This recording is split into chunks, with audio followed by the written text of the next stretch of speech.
Welcome to this deep dive.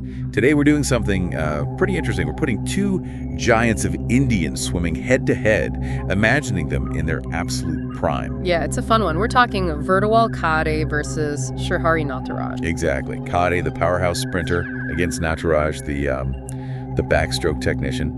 It's fascinating because they have such different strengths, doesn't it? Absolutely. You look at Khade and it's all about that explosive start, just raw strength in the water. That 50-meter freestyle record, he holds 22.43 seconds. That speaks volumes, right? It really does. Pure speed, massive power. He was, really built for those short, sharp sprints, primarily freestyle. And then on the other side, you've got Srihari Nataraj.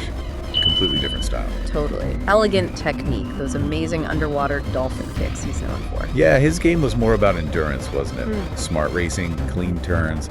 He really excelled in the 100, the 200 backstroke. Definitely. Consistency, technical finesse, those were his hallmarks. But like you said, maybe not quite that same sheer sprinting explosiveness that Khade had, particularly in freestyle. So what we want to do here is, dig into their strengths, their weaknesses, based on everything we know about their peaks. And try to figure out who might, hypothetically, come out on top in a couple of different race situations. That's the mission. Okay, let's jump right in then. Pure freestyle sprint.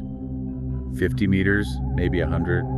What's the thinking there? Well, in those really short bursts, it almost always comes down to power off the block and just raw speed through the water. Right.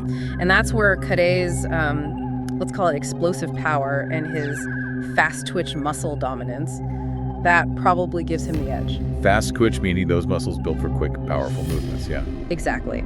His whole training would have likely focused intensely on maximizing that initial burst. Makes perfect sense for a sprinter.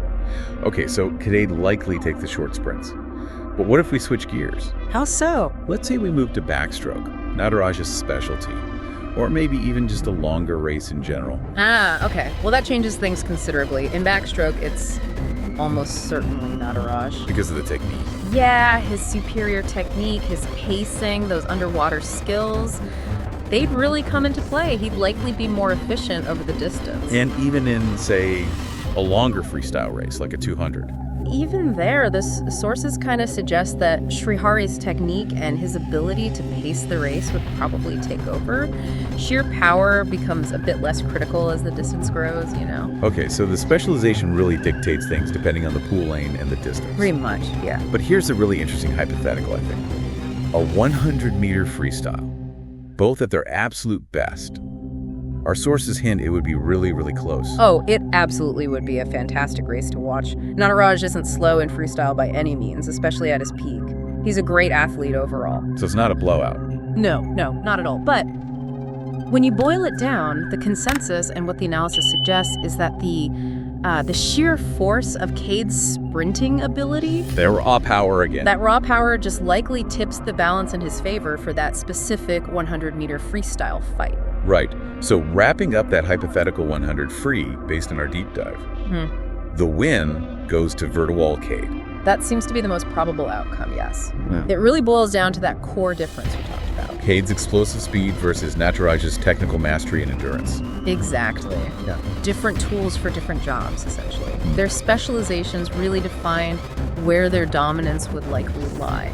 It really highlights how different body types and skill sets can lead to peak performance in very specific disciplines, doesn't it? It does. Makes you think, doesn't it? How looking at these kinds of head-to-head matchups, even hypothetical ones, helps you appreciate the incredible nuances of athletic performance way beyond just who touches the wall first.